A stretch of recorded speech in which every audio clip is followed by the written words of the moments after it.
Can you echo? Does it echo? Oh, it's not echoing. Excellent.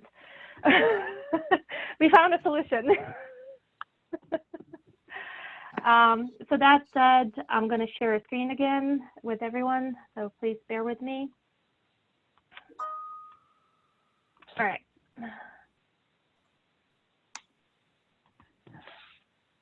Can you see my screen and the presentation?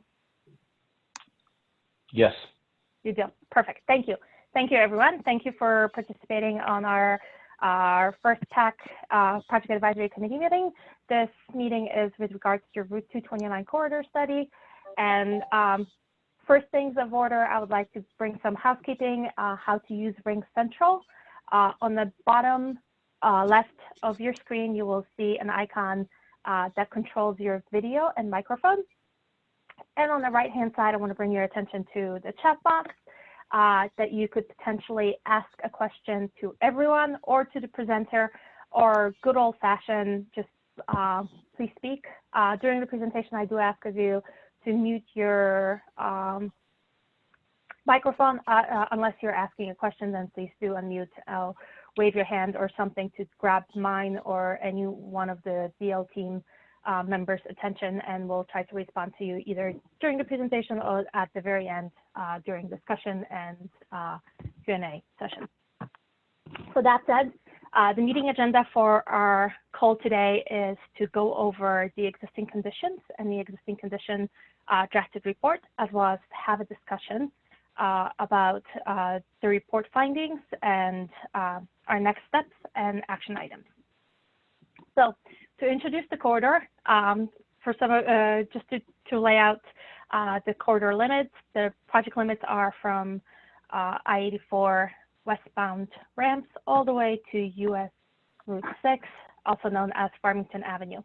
The study objective is to evaluate safety, congestion, traffic flows, as well as the multimodal facilities, assess the travel demand growth in the future for the future land uses and vision in the corridor itself, and provide recommendations and spot improvements to countermeasures to improve the safety and congestion and traffic flow within the area.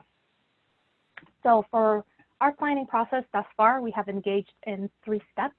We have initiated the project by having a kickoff meeting. Ooh, I hear an echo. Okay, we have a project initiation. We have done a project initiation by having a kickoff meetings. We have started and compiled the data collection and drafted an existing condition report. The upcoming project processes are assessment of future growth and future conditions, as well as identification of 10 spot locations for possible improvements and alternatives, as well as providing you with a transportation improvement development management plan for short-term and long-term goals of improvements in the area. So for data collection efforts of the existing conditions, we have looked in depth at several attributes. First was traffic. We looked at the historical traffic count information, as well as hourly traffic count information, turning count information, and the traffic operations of intersections and segments in the corridor. For speed, we have looked at posted speed limits, 85th percentile of what vehicles are traveling at, and their average speeds as well. For crash information, we have looked at 3 years of crash data along the 25 signalized intersections and 24 segments in between them. Further, we have done a deep dive to ensure that we have looked at pedestrian and cyclist crashes, as well as fatal crashes for the last 5 years. For multimodality, we have contacted Connecticut DOT and looked at information with regards to transit, as well as pedestrian or bicycle facilities. For pedestrians, we have looked at amenities available, such as sidewalks, crosswalks, crossbars, and handicap ramps, and if they are ADA or PRON compliable. With your input, we have developed a land use / zoning map that combines both attributes into one and determines the possible development locations. And last but not least, on the deep data dive, we have looked at access management which means curb cuts along the corridor. There are two types of curb cuts that we have looked at. Primarily are intersection, as well as which are signalized or unsignalized, and then curb cuts due to driveways, either on the east side or the west side of the corridor. And last but not least, we summarize some of the significant cultural and historical landmarks and buildings. Please note the majority of the presentation, as well as the existing condition report, is divided into three primary segments. And these are from I-84 westbound ramps all the way to ESPN Drive. We have designated this as a southern segment. It's also known as a West Street, part of the 229 corridor. From ESPN Drive all the way to Broad Street, we have designated this stretch as central segment, and it's also known as Middle Street. And last but not least, the northern segment, which is from Broad Street all the way to US Route 6 or Farmington Avenue, also known as King Street. So the first data collection efforts that we have done was for the entirety of the corridor, and we started off with historical counts. Again, data was gathered across the entire corridor, starting off with I-84 westbound ramps all the way to US Route 6. Something that we want to bring to your attention with this particular graphic is the average daily traffic counts. Your highest volumes are, as expected, at Route 72 intersection and Pine Street. Something to note as well is how much in 2006 how much traffic there is in 2006 compared to 2020, aka the COVID year. Along with the historical data, we have also, for those segments, we have also looked at the data hourly. This particular graphic, what we're trying to illustrate, or what we've used it for, is to establish our peak patterns. So for AM, the corridor peaks around 7 a.m. For afternoon or evening, the corridor peaks are around 4 to 5 p.m. And for midday, it peaks around noon. Another piece of information that we have gathered from Connecticut DOT and in the field, as well as other sources, was posted speed limit. So again, looking at it from south to north, the first segment, the southern segment, the posted speed limit is 40 miles per hour, and it starts with I-84 westbound ramps, and it actually extends just a little bit into the middle or central segment, all the way to Westgate Street. One thing that this particular graphic I would like to bring your attention to is posted speed limits versus what 85% of vehicles are traveling at during off-peak hours. So vehicles try to travel 10 to 5 miles per hour, 10 to 15 miles, 5 to 10 miles per hour faster than posted speed limit. In the central segment, from Westgate Street all the way to Broad Street, the posted speed limit is 30 miles per hour, and 85% of vehicles are trying to travel 40 to 45 miles per hour in that stretch. So again, 10 miles faster than posted speed limit. And last but not least, the northern segment between Broad Street and US Route 6, the posted speed limit is 35 miles per hour, and vehicles are traveling anywhere between 40 to 45 miles per hour. So 10 miles per hour faster than posted speed limit. So with high speeds, we have looked at crash data, and this is just a quick summary of hotspots or high crash rate locations. We have identified several intersections and segments where a lot of crashes have occurred during the last 3 years. These intersections are Moody Street and Louisiana Avenue, which is in the northern segment. The intersection with Route 72 and Pine Street, those two intersections are located in the central segment. And the last three intersections, West Queen Street, Curtis Street, and I-84 westbound on and off ramps, are located in the southern segment, southern segment. For section or segment and crash data, we have identified 5 locations with high crash rates.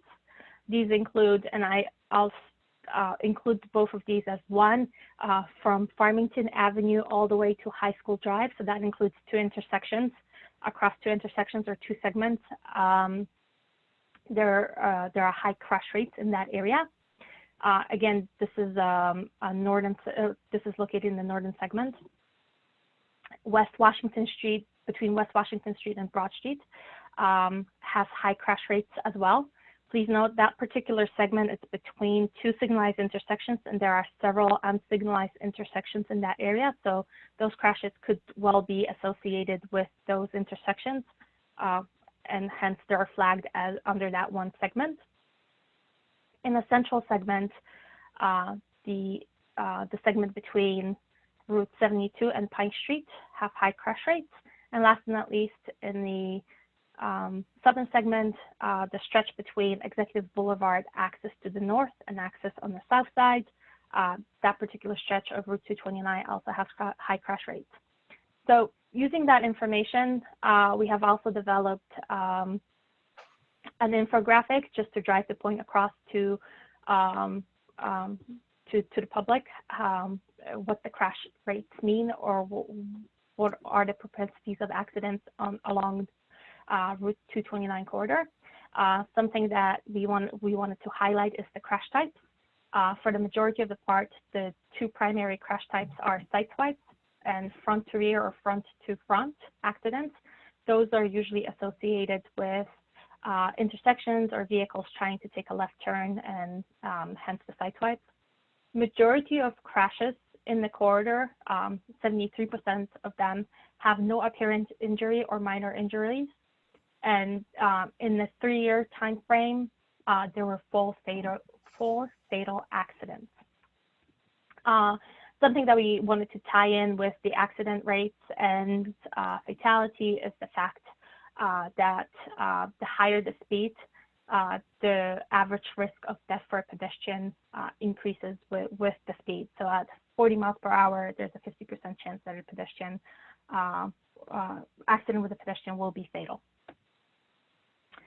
So as I mentioned, we did a little more of a deep dive on crash rates associated with pedestrian and bicyclists. These particular locations may not always correlate with high crash rates, but some do. So the 2 intersections of Route 229 with Route 72 and Route 229 with Pine Street, there's both accidents with pedestrians and cyclists, those locations. Those 2 nodes are located in the central segment. For segments between the intersections, hotspots that we've identified due to accidents with pedestrians or cyclists were between Washington Street and Broad Street. Again, something that I've highlighted, there's a lot of unsignalized intersections there. And the last 3 segments are associated with central and southern segments. Lake Avenue at Business Park Road, that segment is in the central segment, and the section of Business Park Road and Cross Street and Curtis Street and Corporate Drive, those 2 sections are located in the southern segment. So as I mentioned, we have looked even more in depth at fatal crashes along the corridor.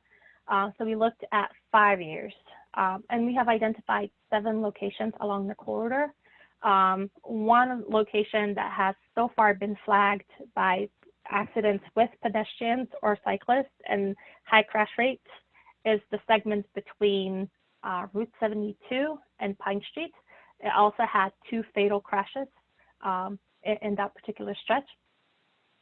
Another location that also was flagged with high crash rates as well as pedestrian crashes was the intersection of Moody Street and Louisiana Ave, as well as Woodland Street.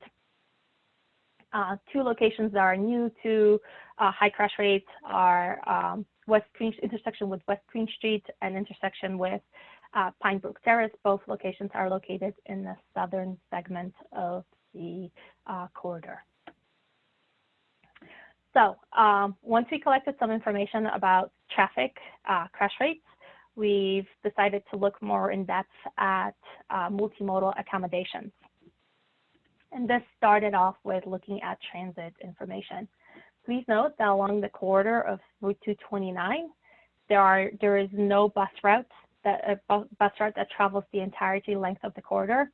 In fact, there are only 3 bus routes that are servicing riders that are intersecting the corridor itself. These bus routes include CT Fast Track Route 102, with serving approximately 1,294 boardings and alightings for the entire day, out of which 3% either hop on or hop off the bus within a half a mile of our corridor.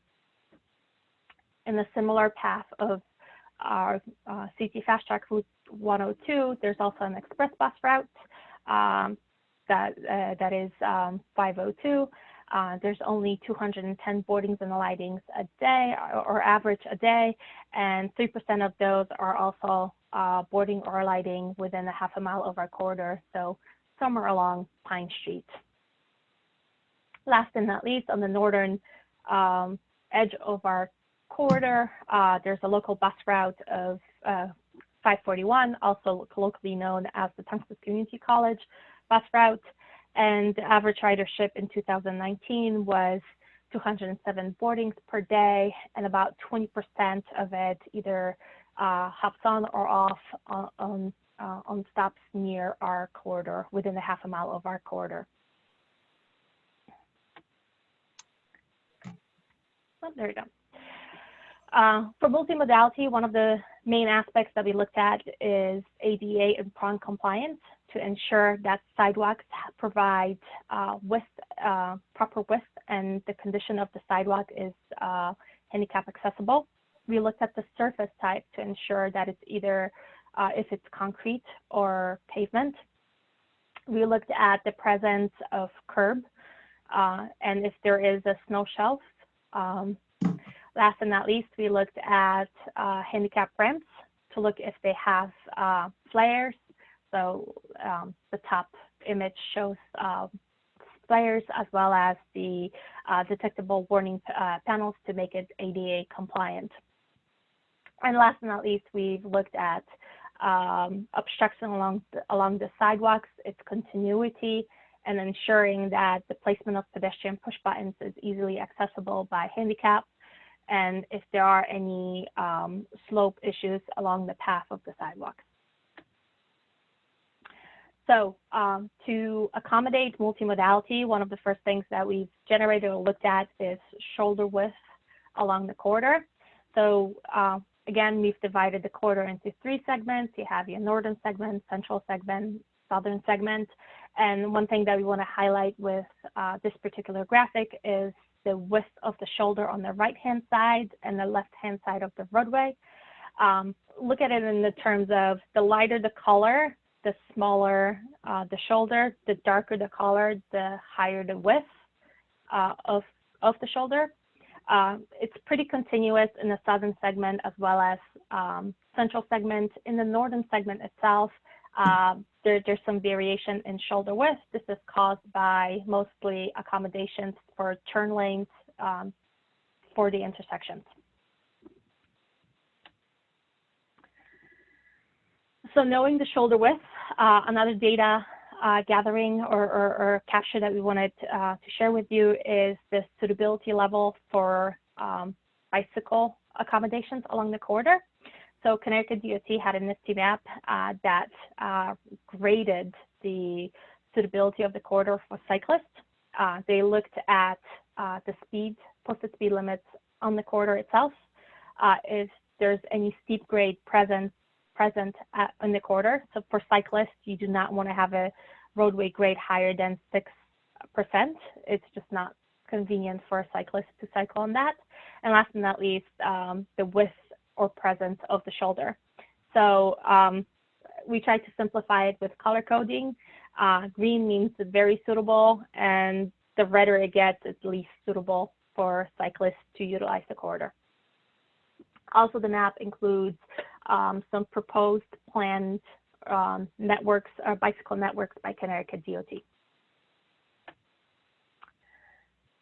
As I mentioned before, we have gathered quite a bit of information for pedestrian accommodations. This includes the locations of sidewalks, their condition, as well as presence of handicap ramps, their ADA compliance, and pedestrian push buttons, as well as crosswalks.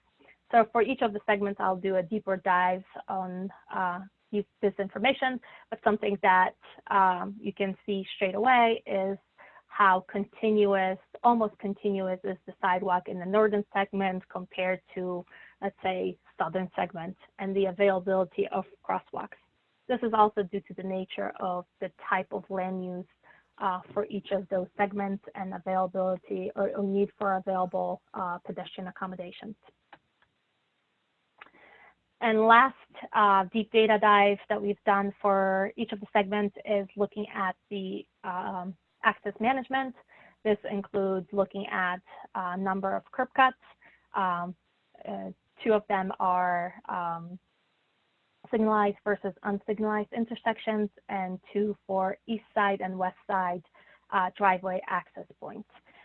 Something to point out in this particular graphic is, or the diagram is, in the northern segment, you have a high presence of unsignalized intersections, and in general, 20 intersections total, plus additional 50 driveways on each side. Again, this is a residential area, so you have a lot of curb cuts. In the middle segment, where the land use is mostly industrial and commercial, majority of curb cuts are balanced between east and west side of the roadway. In total, there are 16 intersections in the segment itself. And the southern segment, which I find it to be the most interesting, is there's a high level of signalized intersections with 10 and 15 total. However, what's interesting is the imbalance between east side and west side of the roadway number of driveway or curb cuts to accommodate businesses along the way. So one of the last things that we looked at holistically for the entire corridor was culturally significant landmarks and buildings.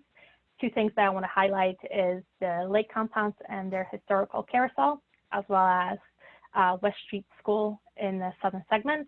A few other things that were identified in the corridor were Bristol Eastern High School, of course, ESPN headquarters, and a few of the parks and community fields in the Bristol side of the corridor.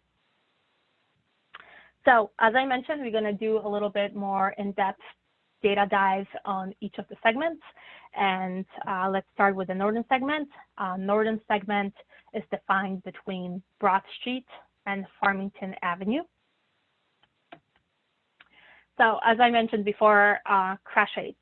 A few of the locations in the northern segment that have high crash rates include intersection and segment between US Route 6, Louisiana Avenue, Bristol Eastern High School. And this particular location is it's considered a hot spot because there was a fatal crash there. One of the other locations that was considered a hot spot was also West Washington Street and Broad Street. From the operational perspective, we have looked at the operations of signalized intersections in the corridor for the entire stretch, but in order to make it more visual for you to understand what's going on, we have devised a simple scheme of color bands. Green means no delay or hardly any delay, and red means you experience quite a bit of delay, possibly up to 80 seconds or more. So in the northern segment, there's hardly any delay. All these signalized intersections perform at adequate or acceptable levels. From the pedestrian perspective, something to bring to your attention, there are 20 intersections in total. However, there are only 7 crosswalks across 229, but in total there's 11 crosswalks. By that I mean there's several crosswalks that are across the side roads. In general, there's 30 handicap ramps. This is to accommodate the unsignalized intersections. And last but not least, there's 15 pedestrian push buttons. Those are usually present for any signalized intersection to make it across 229. From access and egress, as I've mentioned in the previous slide, or a few slides ahead, there's 20 intersections in the segment, and then there's quite a bit of driveways along the entire stretch of the northern segment. To be exact, 56 and 53 on each side. For each of the segments, we have also looked at flood hazardous zones, wetlands, natural diversity areas. One thing to consider in the northern segment and the central segment is the Pequabok River that runs between Route 72 and Pine Street. To the east of the corridor, but not in the corridor, there is a potential for 0.2% annual chance of flood hazard. However, it's not in the corridor itself. Middle Street or central segment. Again, we have looked at crash rates and hotspots. So as I mentioned several times, is Pine Street and Broad Street, that segment and those two intersections are very much so a hotspot with a high propensity for accidents. Another location that was identified using this heat diagram is the intersection with Redstone Hill Road. From the traffic operational segment, operation side, it's not as smooth as northern segment. Again, green means good, red means there's quite a bit of delay. The two locations that were identified for high crash rates, they also have operational issues for both AM and PM peak periods. Also midday is also on the verge of being red, so that's something that we want to take a closer look from the operational side if there's any improvements that can be made. The southern section of the middle segment operate at acceptable levels. Oh, change slide. There we go. From the pedestrian facility perspective, one thing that I want to highlight, unlike the northern segment, the continuity of the sidewalk is no longer present. There is on the first section of the central segment. However, between the Redstone Hill Road and Ronza Road, the sidewalk is spotty at best, and it's not continuous. On the west side of the roadway, there's no sidewalk. However, pedestrian push buttons are present on either side to accommodate possible pedestrian that would like to cross the road. Similarly, there is hardly any crosswalks. There's only 9. Again, they're more present at the location where there's more commercial businesses present. At the industrial segments and there's hardly any crosswalks across the roadway. Also, it should be mentioned that the roadway is also widening, so there's more lanes to cross, and something to be aware of. Oh, there we go. From the access and egress standpoint, like I mentioned before, there's 13 intersections total, and the balance between east side and west side of access points via curb cuts for driveways, commercial access points are balanced between each side. And then from flood hazard zone and wetlands natural diversity area perspective, just south of Cross Street and Redstone Hill Road, there's a natural diversity database area that may encroach into the corridor itself. However, there are no other items to be considered. Last, the southern segment. Again, it stretches between I-84 West ramps all the way to ESPN Drive. Some of the hotspots that were recognized before and still continue to be present is accident on with the intersection at West Queen Street, Curtis Street, and Spring Street, as well as I-84 ramp. From the operation perspective, 2 intersections are performing poorly during PM hours.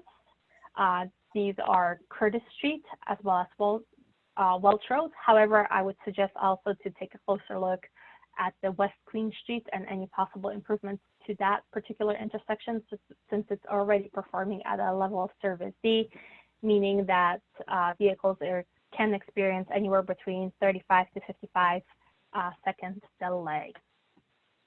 And also that particular intersection has high crash rates, so it just makes sense to look more closely at that intersection for possible spot improvement.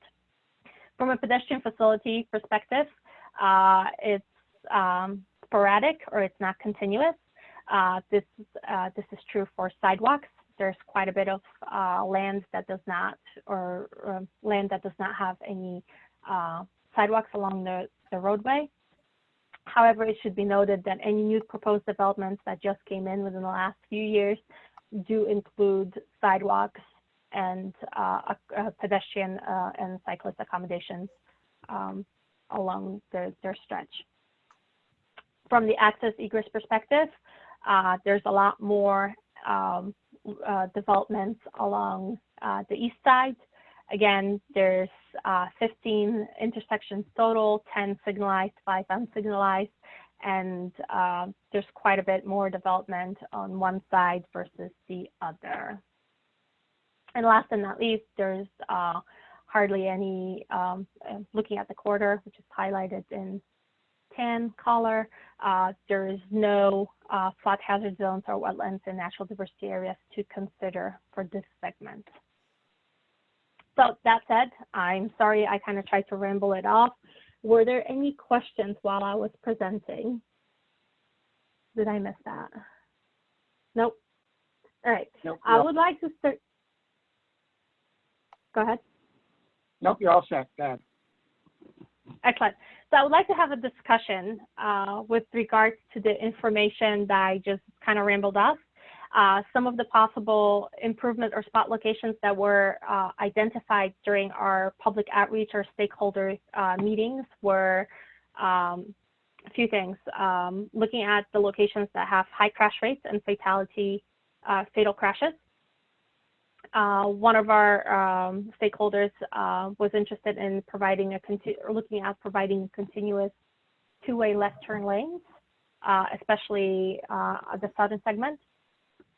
Another potential improvement to look at for the corridor is looking at a second southbound lane. This is especially true at the discontinuous location between ESPN and Spring Street. I'm sorry.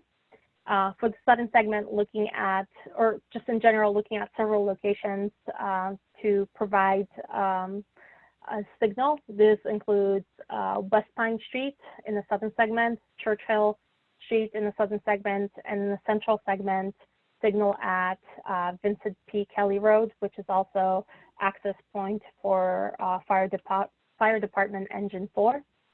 And in the northern segment, few locations that were identified for improvements. We're looking at providing exclusive left turn lanes at some of the signalized intersections, or just in general, some of the intersections, providing continuous improved pedestrian facilities. So if you remember, there was a segment of sidewalk that was missing. And last but not least, looking at the redevelopment of the King Street Farmington Avenue intersection, that whole area there. From the hotspot perspective, looking at it from the crash perspective, we have generated a table where there are some locations that were identified due to high crash rates during the last 3 years or have a pedestrian crash rate, or have observed a fatal crash in the last 5 years. 3 years. So that said, I would like to start a discussion to identify any other potential locations or any other things that we should be looking at to analyze as part of our future conditions.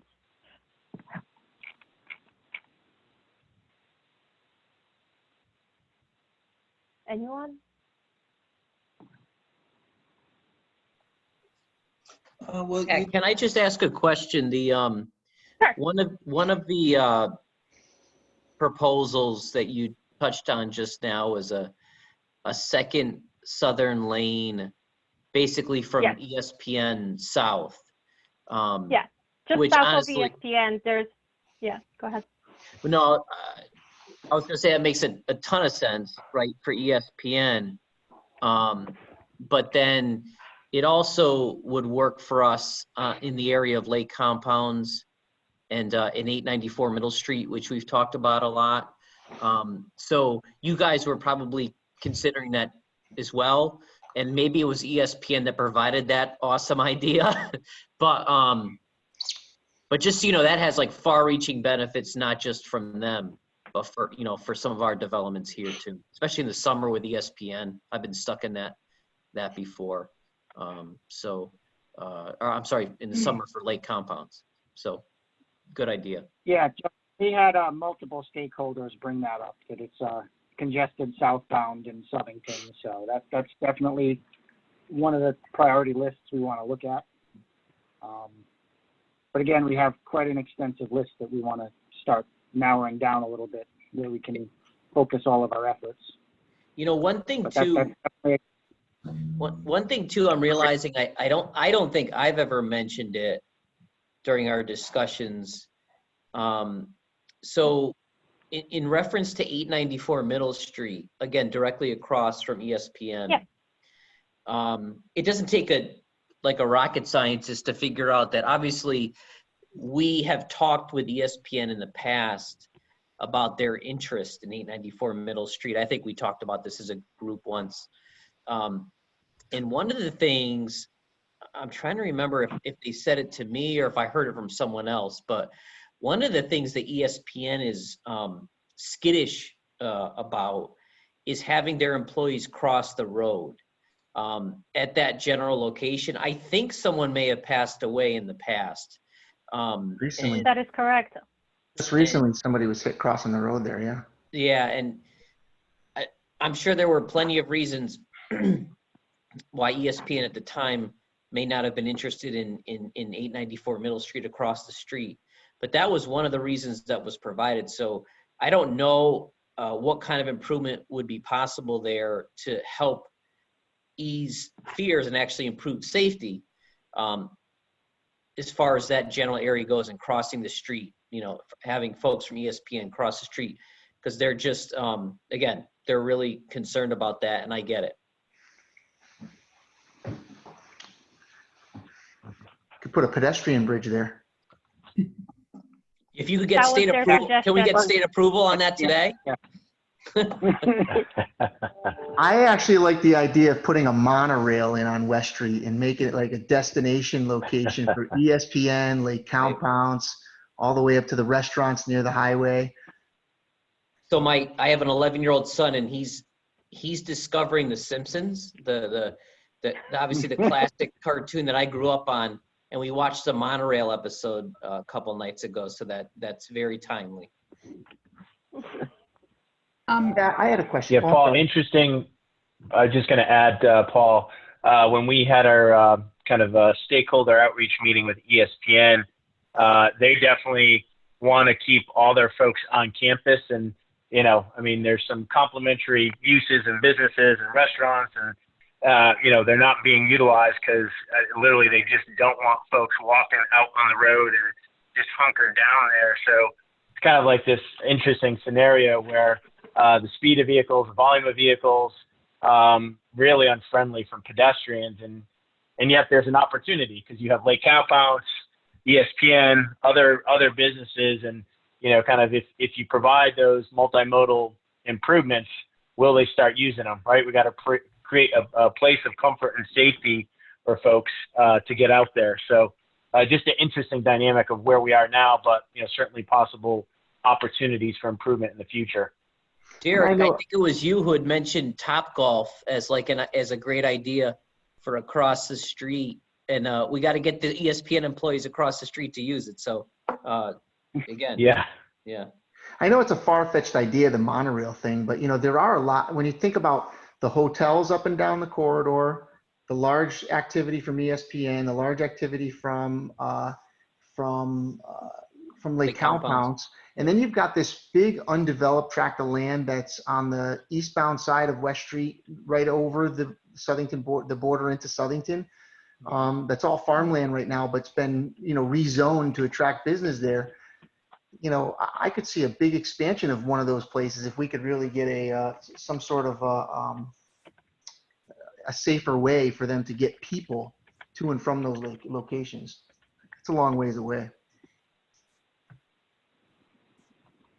But I think, Paul, kind of just even, looking at that, pedestrian bridge, you get over, and then if you have some increased, kind of sidewalk or, we've talked about a little bit of a path or multi-use trail, trying to provide some connectivity elsewhere, start building those things together, and all of a sudden the dynamic changes, for better connectivity and access for, at least some critical stretches of the corridor there. So could be some stuff, to kind of build upon. I think anything's possible.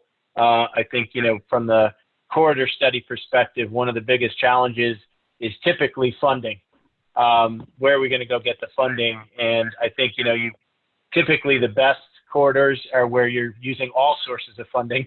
Where can we go get some, kind of enhancement funds, maybe some safety funds for some of those typical intersection or capacity type improvements? There might be some economic development funds that play a dual purpose, infrastructure in for development, redevelopment. So I think that'll be coming down the road a little bit as we look at alternatives, but lots of possibilities. To that end, one of the comments was, made, which is, certainly after, reviewing your report, looking for more input from us as far as other areas are concerned. And, certainly that's, understandable. But then I thought the other comment was to see if you can whittle down, the proposed project area. And honestly, why would we whittle down the proposed project, area? Every project you identified, at least from Bristol's perspective, is a valid project. And honestly, we don't want to lose, any of them. And kind of follow up what Derek said, we have various means to fund projects, and one funding source may not address all of them, but having a list of projects allows us, when funding opportunities do come up forward, to take advantage of some of them. And Ray, I know one thing that came recently to our attention was the amount of pedestrian traffic over at the intersection of Pine and Mountain Road. We recently looked at a heat map that showed a lot of pedestrian traffic in that area. And if you see the CVS to Aldi, there are people crossing the street up there, which is high hazard, I would say. There are bus stops, and if there's anything in that area, between the CVS, the Dunkin', the Aldi, it's busy, and busy pedestrian-wise as well. There was just a pedestrian hit up there too, right? In between, I think, going to the CVS or? Yes. Mm-hmm.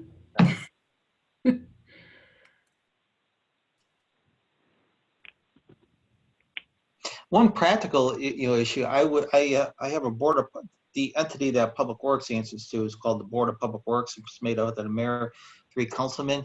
I know you provided your draft report as a shared document, but can you link that so I can embed it in a memo to make that available to my Board of Public Works? Sure.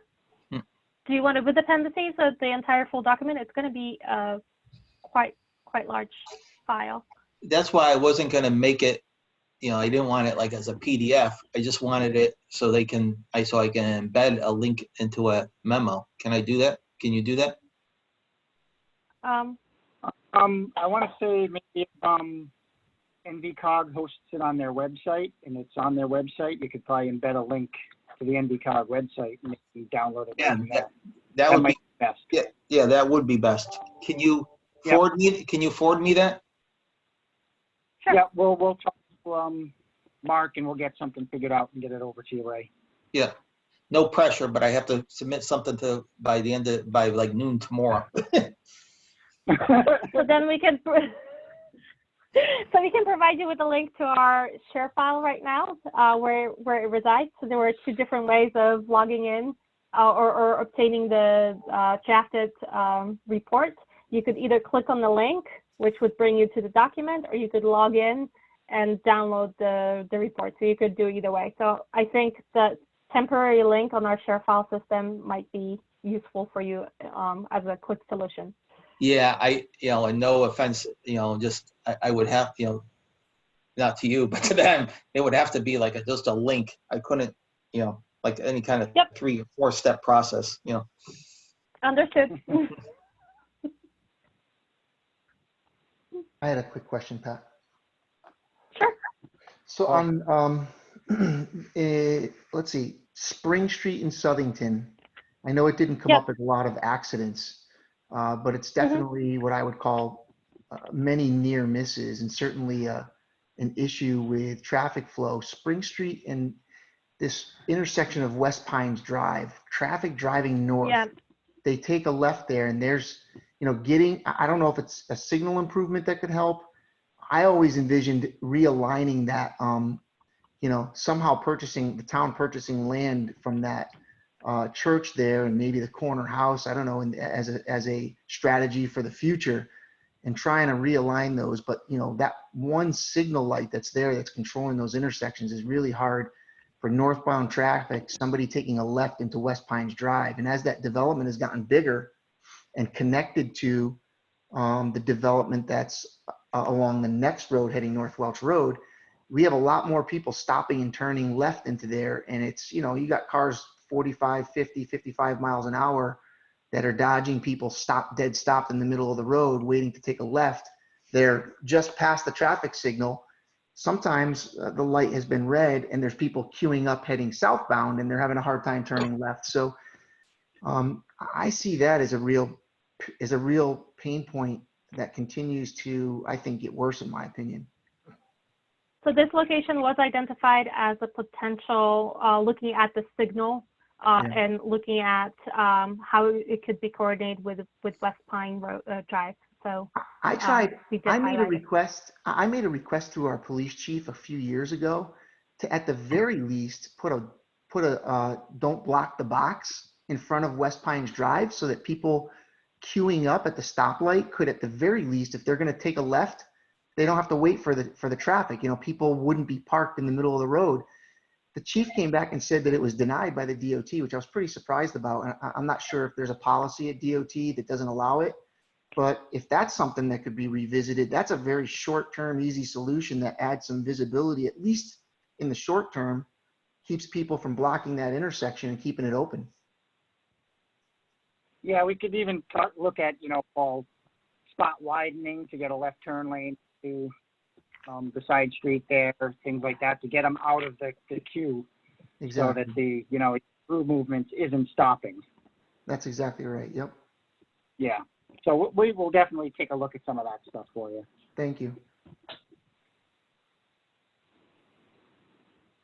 Paul, they may have kind of denied that based upon, they view it as a state road, and typically they don't have that, we're in more of a, downtown or just even a little bit of a built up condition. You have that pretty prevalent, right? I think it's a good suggestion. Probably could explore with the department, if there was any flexibility there. I know on other elements, sometimes it gets down to maintenance. If it's more of a town desired element, sometimes they'll allow some things if the town's going to maintain. So we have to dig in a little deeper to understand if it was a safety or consistency from a pavement marking perspective, but good point. Thank you.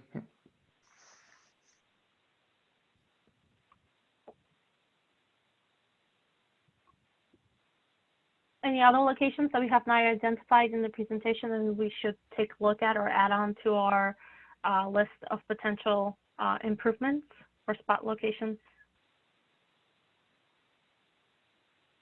Anyone? All right. That said, I would like to highlight the fact that within the week, we will be hosting a public outreach meeting. It will be on the 14th at 5 p.m. For that purpose, we have asked you to post it on your website, the flyer or a link to the presentations themselves, as well as within on that day, we will be posting a public survey, and the website will be for the project will be updated. Our goal is again to come up with alternative analysis for selected 10 locations, but first we would like to identify all the locations that the public and you would like us to take a closer look at. As part of the public outreach effort, we have developed online survey that will be linked on the website for the project, as well as we hope on your website. We have also developed a paper copy of it, paper version just in case. So our strategy in the next upcoming weeks is to host a public outreach meeting, which will be hosted via Ring Central. The presentation will be similar to what we've presented today. Our strategy is to identify low-hanging fruit, locations that we all know that are not working, they need improvement, something that we could take a look at, and also make sure that they are coherent or they take into consideration the future growth of the corridor and its market reality. Also be cognizant of the environmental constraints that exist in the corridor itself. So that said, I understand it's 3 o'clock. We are right on time. If there are any additional comments or questions, we have another minute or two. Thank you everyone for joining us. And please do feel free to email us if you have any additional questions or comments. Great job. Thank you. Thank you.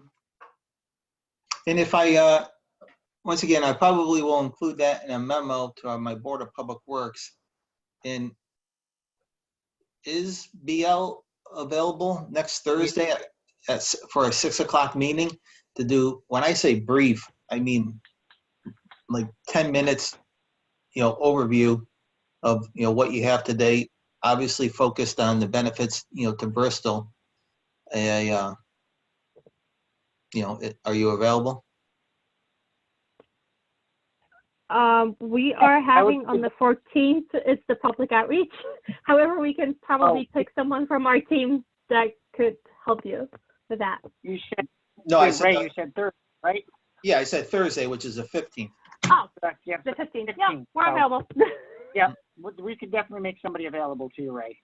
Okay, it would only be, I have to see what else is on the agenda, and but if you can kind of block that time in, and then I'll let you know if like I said, it would be, an overview, obviously focused on Bristol. Your part would only last like 10 minutes. Sure. Sounds good. Ray, are we going to talk with Derek after this? Yes, if Derek has some time. Yeah. Ray, I'll come down Yep. to you. I'll give you. Yeah. As soon as we get off, I'll give you guys a call. Okay, thanks. Call Ray. I'll go down to Ray's office. Okay. All right. Thank you very much. Well, thank Good you, seeing everyone. everybody. Great seeing you. Nice work. Thank you. Take care. Have a great Thank afternoon. you. Bye, everyone. Thanks. Bye.